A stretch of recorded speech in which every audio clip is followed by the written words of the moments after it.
and surgical mutilation of our children. You know, when I say it, I say, do I have to say that? I actually asked my people today, yes, sir, because people, that's where the country went. Banned men from playing in women's sports.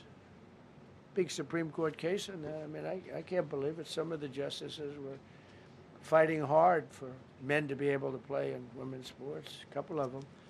I can't imagine it, but I think anybody that rules that way should lose a lot of credibility. But we banned men from playing in women's sports. All you have to do is look at the records. Look at weightlifting records. Look at swimming records. Look at track and field.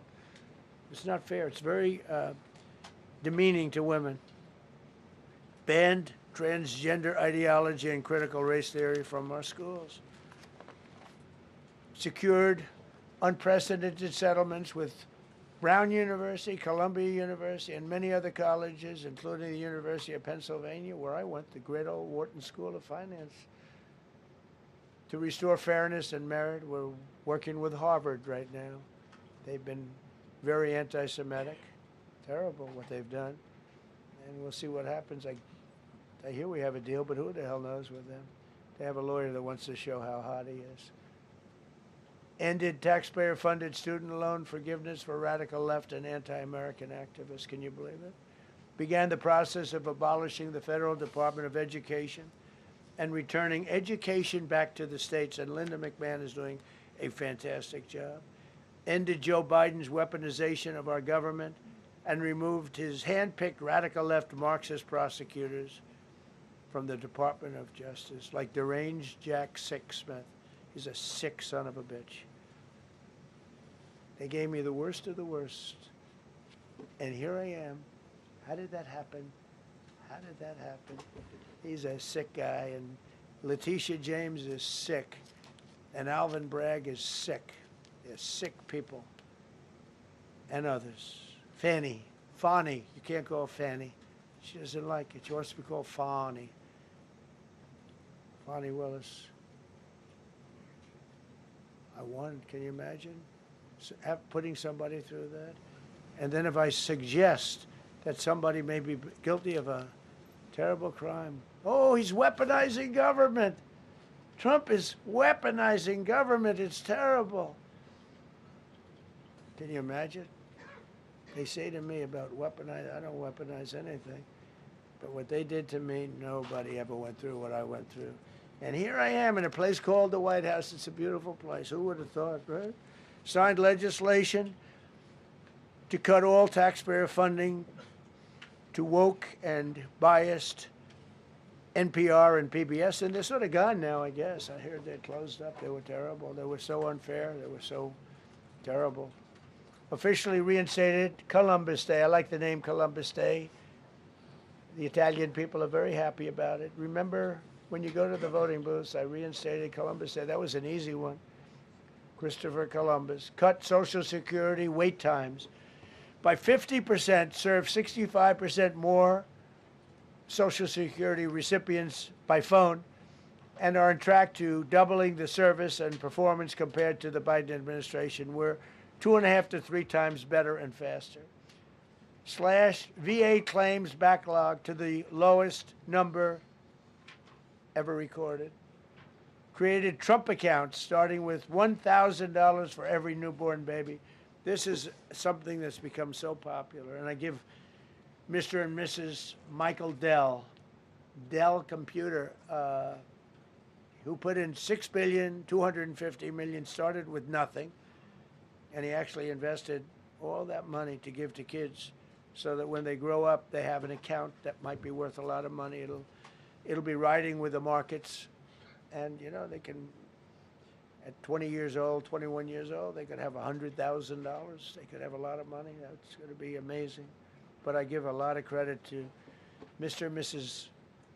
Michael Dell. Signed an AI executive order to ensure the United States dominates the future of artificial intelligence. So we're leading China. We're leading the whole world. We're producing more electricity than we ever have because I'm allowing every one of those plants to build their own electric facility. We're giving them very, very fast approvals, unlike Los Angeles with a fire. So the federal government, I want to give a lot of credit to Lee Zeldin. The hardest approval for the 20,000 houses or more that burned down in Los Angeles because they didn't have the water. They didn't allow the water to come down from the Pacific Northwest. They routed the water into the Pacific Ocean. So we had no water there. No, he had. I would say open up the water. Open it up to the governor, to the mayor. They didn't want to do it. They wanted to protect a tiny little fish that's, I said, how can you have a fish when you don't have any water? It was just an excuse, I guess. But it's amazing. We took 20,000 houses, and Lee Zeldin, the toughest permit is from the federal government. Within 2 weeks, every single permit was given to the people to build their houses. Then you have the incompetent mayor of Los Angeles. He's neutral, who decided to go to Africa during the fire. So you have this incompetent mayor, and I had it out with her the night when I got, right after the fire, I went there. She said, we're working on it so that we can have everybody starting to build within 2 or 3 years. Remember that? I said, you mean 2 or 3 days? No, I mean 2 or 3 years. And the place went crazy. Well, they still haven't gotten their permits. But every federal permit, every single one has been given a year ago. And Lee Zeldin has done a great job. And he's done a great job in the approval of all these big plants and factories and all of the electricity that they're creating for themselves. I said to Zuckerberg, I said to all of them, I said to Jeff Bezos, I said to everybody. Mark Zuckerberg couldn't believe it. He said, where are we going to get all the electricity? Because you need double the electricity that the country currently makes just to fire up those big plants. I said, well, nobody can do that. So what we're going to do is let you make your own electricity. Nobody believed it. And I said, we're going to get you fast permits. So we get them within 2 weeks. And they're coming up with some of the most incredible electric plants you've ever seen. So each one of those massive buildings, AI or otherwise, is building their own electricity. They're building their own plant. And it's incredible. Many of them are under construction already. They're going to have, we're leading AI, and we're leading China by a lot. Established a MAHA presidential commission, banned many artificial food dyes, as you know, issued new vaccine recommendations, and created new real food pyramid. And Bobby and Dr. Oz have been incredible. Provided $12 billion in aid for American farmers. Just gave them $12 billion in aid because they got screwed by other nations. And the number of drug dealers have fallen every single month since I took office. Drug dealers are way down in the United States. And that's a small version of what's sitting right there. That's just a small version. We took a country that was dead, and it's the hottest country in the world right now, and that's after 1 year. So let's go. That's a lot of people. Go ahead, please. Yeah, go ahead. Thank you so much, Mr. President. I have 2 questions for you. One, do you want your Board of Peace to replace the UN? Well, it might. I mean, the UN just hasn't been very helpful. I'm a big fan of the UN potential, but it has never lived up to its potential. The UN should have settled every one of the wars that I settled. I never went to them. I never even thought to go to them. They should be able to settle those wars. They don't. I believe you got to let the UN continue because the potential is so great. And I wonder, you invited Lula from Brazil to be part of the Board of Peace. I did. What role do you expect him to play, especially a big role. I like Venezuela? Yeah, and another one, because Are you from Brazil? Yes.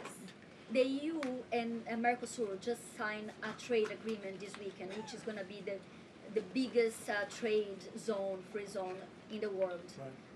At the moment, you are talking a lot about tariffs. What is your reaction to that? So 2 questions, Lula. Well, I just think this. I think we have trade like we've never had before. We're doing better in trade than we ever have before. We're not being ripped off by every country in the world like we were before. We're doing numbers that nobody's ever thought possible. We're the richest we ever were. It's because of tariffs and the proper use of tariffs. And we're also the most secure. as an example, Iceland, without tariffs, they wouldn't even be talking to us about it. So we'll see what happens. I think it's going to work out quite well. Yeah, right behind. Thank you, Mr. President. How would you characterize your relationship with Emmanuel Macron and Keir Starmer right now? And have you spoken to them since your Truth Social post last No, I night? haven't, but I think I get along very well with them. I mean, they always treat me well. They get a little bit rough when they're, when I'm not around. But when I'm around, they treat me very nicely. And, I like both of them. They're both liberal.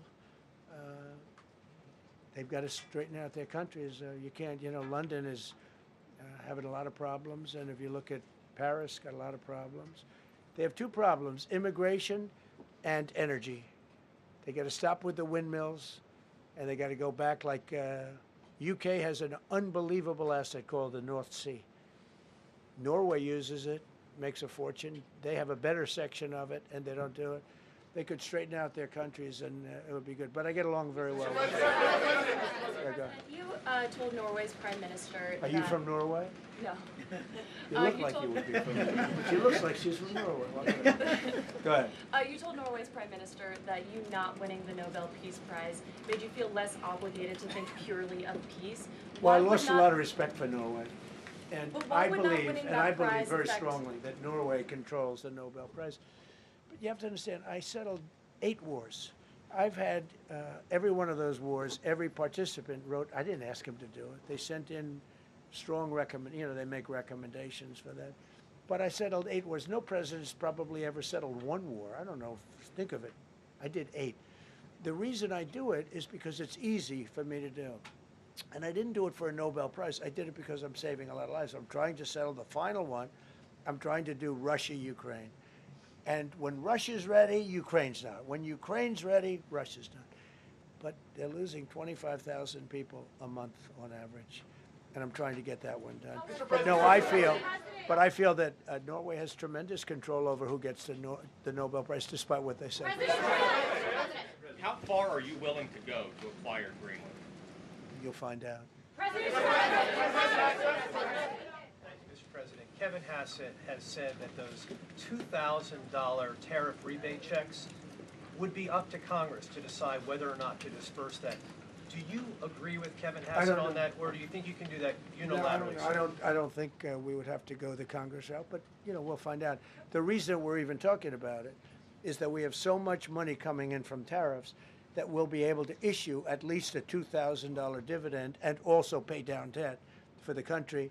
But we'd do a $2,000 dividend to the people of our country. Would probably set a limit of, income limit where it made sense. But we will be able to make a very substantial dividend to the people of our country. I believe we can do that without Congress. Last night on Truth Social, you said that the British plan to hand the base of Diego Garcia over to Mauritius and then rent it back was an act of great stupidity. Previously, you've backed that deal.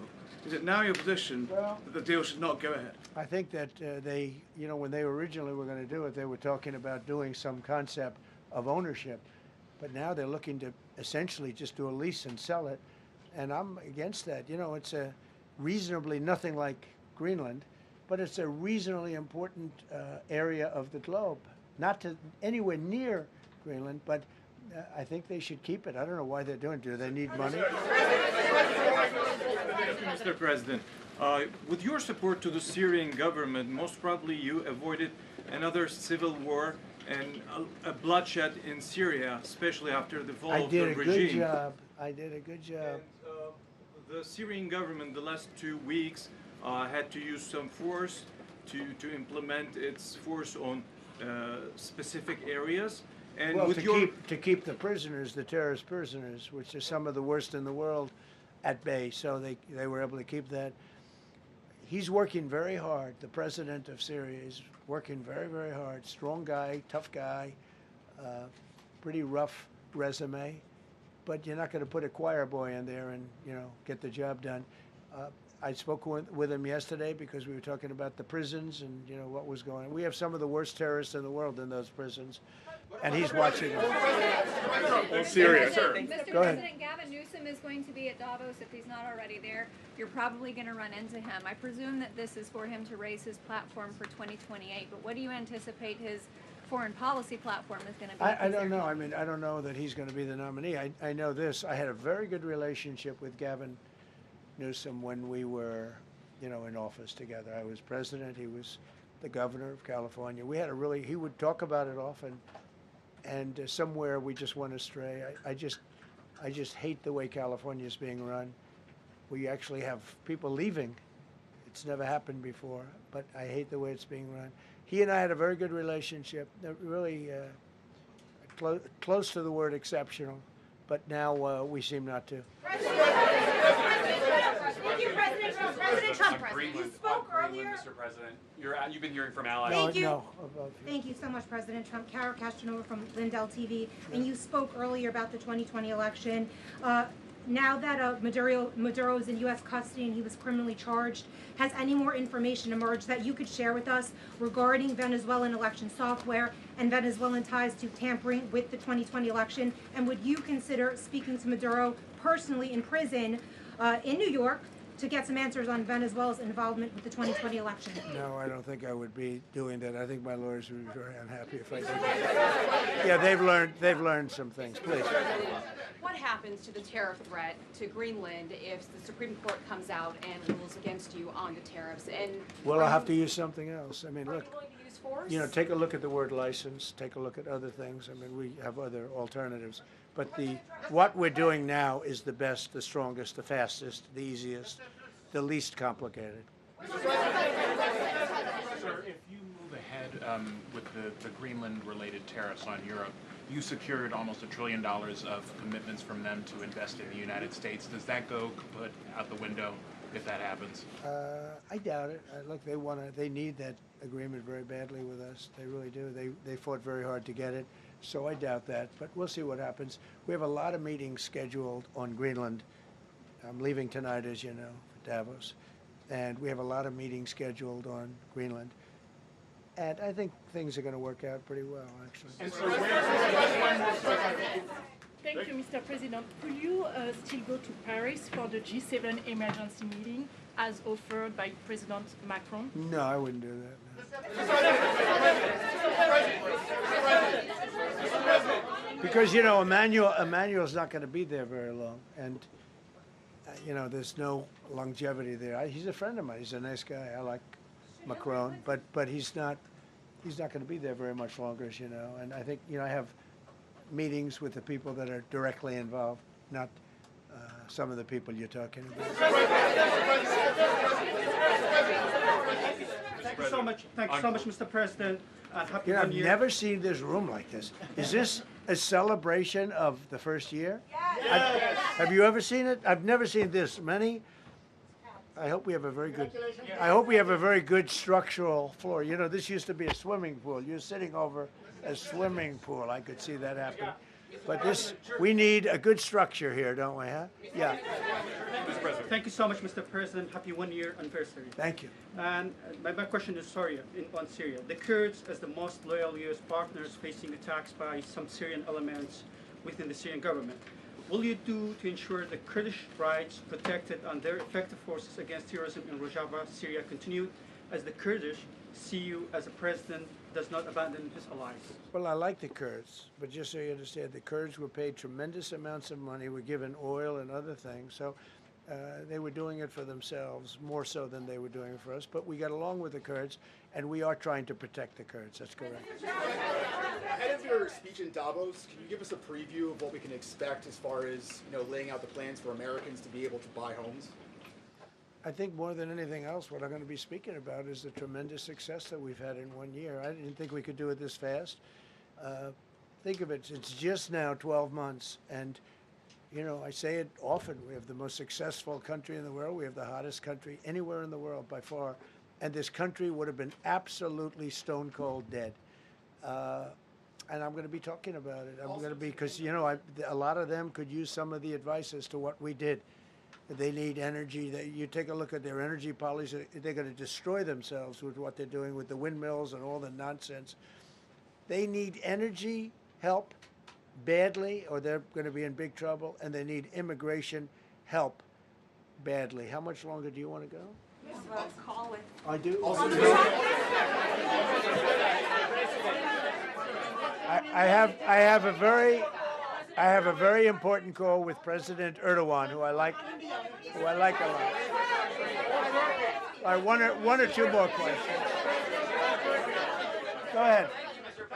Thank you, Mr. President. During Go your ahead, second, please. Go ahead. One Thank you, question Mr. about the President. critical we had one. Yes. Thank you, Mr. President. The red blouse. Go ahead. You talked a lot at the beginning of this about the economy, some positive economic indicators. Polling shows a majority of Americans don't feel the economy is doing well. Are you worried you're making the same mistake as President Biden by No, telling the... I hope I don't make the same mistake as him. Look, I inherited a terrible, it's a great question, because we inherited a terrible, terrible mess between the border, between all the problems. The whole country was falling apart. And in 12 months, less than 12 months, in 12 months, we have the strongest border we've ever had. We have prices that are much, much lower than they were for the last. We inherited very high prices. We inherited, remember this, inflation was at a historic high. We had never had inflation like that. They say 48 years, but whether it's 48 years or ever, we had the highest inflation, in my opinion, that we've ever had. Prices, because of that, were very high. I inherited, we brought down eggs immediately. Remember the first news conference, they were screaming at me about eggs. I was in the position for 2 days, and they're screaming. We brought eggs down to lower than what they were before. And by the way, they continue that way. We brought the prices down from when I came into office and from what Biden had, way down. We're going to bring them down further. But the job we did is a miracle. One of the reasons I'm doing this today is to explain. We inherited a mess, and we've made it a beautiful, beautiful picture. Think of gasoline at $1.99 in many states. $1.99 a gallon. It was $4.50, $5. In some cases, $6 or $7. We're at $1.99. And energy is so big that with energy, everything else comes down. But the prices are coming way down. And we're going to bring them down further. But we started up here with these guys. We inherited a country that was broken.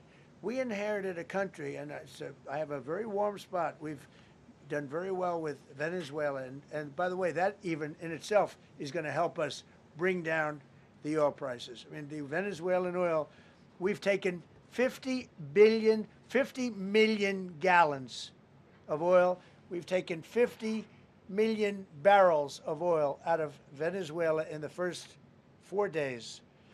We've got millions of barrels of oil left. We're selling it on the open market. We're bringing down oil prices incredibly.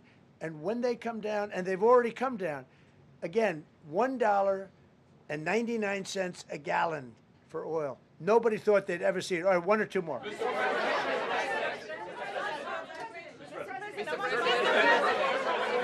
Go ahead, go, yes.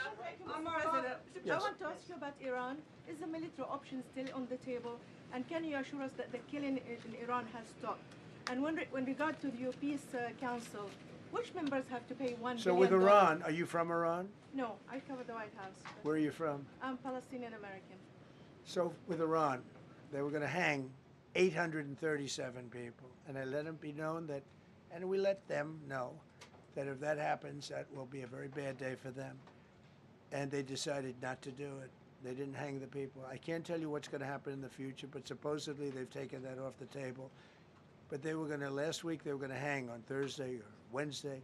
They were going to hang, I think, 837 people. And they didn't hang anybody. So we're just going to have to see what happens with Iran. Is the military option off the table?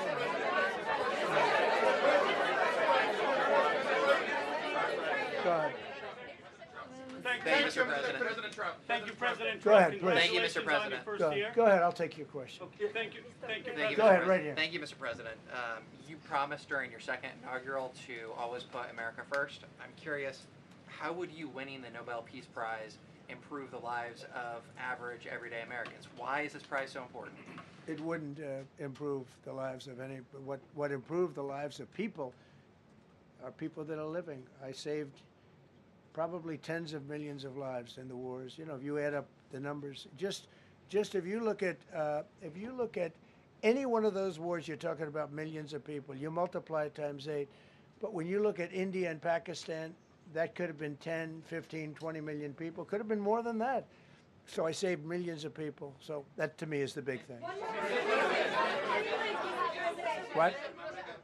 You suggested a moment ago that perhaps the reason why a positive story about the economy isn't getting through is because of, you know, bad communications people. But are average Americans wrong to still feel high prices? And how much longer does the White House hope that they? So I think a lot of people are listening to the fake news a little bit, and I'm not blaming anybody. I think I blame ourselves. I think we've done a much better job than we're able to promote. We're not promoting. We're doing a great job, and we're sort of letting the promotion take care of itself.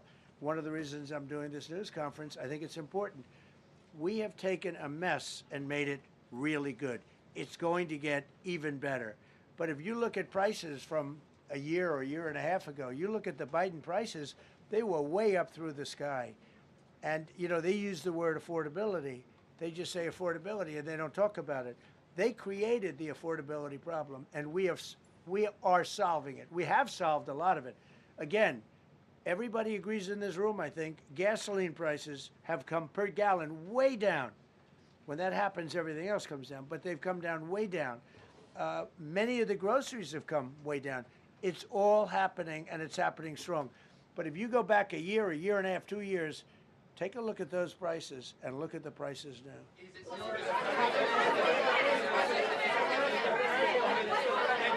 Mr. President of Venezuela, you made a condition. Where are you from? I'm from Spain. Nice place. Thank you. You made a condition that the political prisoners should be freed. It seems that they are not being as fast as they promised in the beginning. Would that be an issue for the current government? They've agreed that they're going to let, I guess, most of them out. Or depends on what they did, but they have released a lot of. Released a lot of political prisoners in Venezuela. Mr. President, earlier on last year, you had indicated that you wanted to take back the Panama Canal. I know we've heard a lot about Greenland. Is that still on the table? I don't want to tell you that. Sort of. I must say, sort of. That's sort of it. Okay, one more. Yes, blonde, blue. Yes, go ahead, ma'am. Go ahead with the blue, holding the computer. If a consequence of your determination to take control of Greenland is the ultimate breakup of the NATO alliance, is that a price you're willing to pay? You mean the breakup of it's very interesting. So I think something's going to happen that's going to be very good for everybody. Nobody's done more for NATO than I have, as I said before, in every way. Getting them to go up to 5% of GDP was something that nobody thought was possible, and pay. At 2%, they weren't paying. At 5%, they are paying. And they're buying a lot of things from us, and they're giving them, I guess, to Ukraine. That's up to them, but they're giving them to whoever they're giving them to, but they're buying a lot. I think that we will work something out where NATO is going to be very happy and where we're going to be very happy. But we need it for security purposes. We need it for national security and even world security. It's very important. How about it? Thank you very much. First of all, last year you told me that you believe that the reason you won the election is because God put you in this place so that you could save the world. Looking back 1 year, do you feel like God is proud of the effort that you've put in? I do, actually. I think God is very proud of the job I've done. And that includes for religion. You know, we're protecting a lot of people that are being killed. Christians, and Jewish people, and lots of people are being protected by me that wouldn't be protected by another type of president. No, I think a lot of people are very proud of the job we've done. We've had an amazing year. This has been one of the greatest years. Even some people that wouldn't necessarily love me instinctively, they're saying this was an incredible year. We've had an incredible year economically. Look at our border. Our border was a disaster. People poured. It was an invasion into our country of a lot of very bad people. Good people too, but a lot of very bad people from prisons and drug dealers and gangs and horrible people, murderers, thousands and thousands of murderers allowed into our country.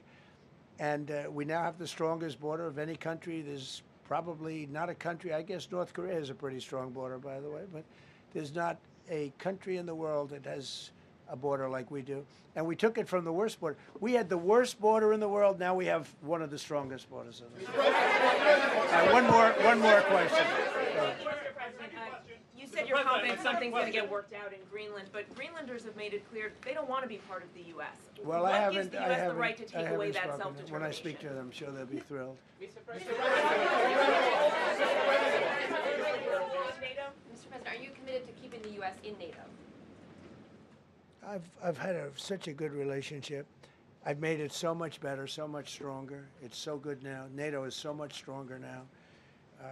I don't agree with a lot of the things they've done, but that was done before I got there.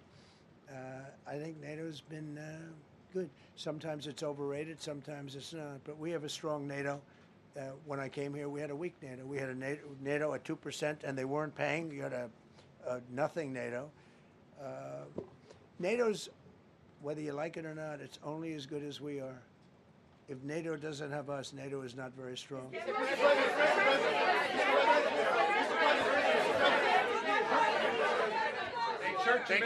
Yes, no, behind you, please. Thank you, President Trump. Yes, go ahead. Greatly appreciated, sir. We heard a long list of accomplishments from the last year. Could you cherry pick the top 3?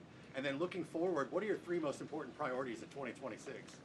So I think the building of a really powerful military has been a great achievement, and that would include the Venezuela thing, that would include the attack on Iran and the wiping out of the nuclear threat. I think that's been really amazing what we've done militarily.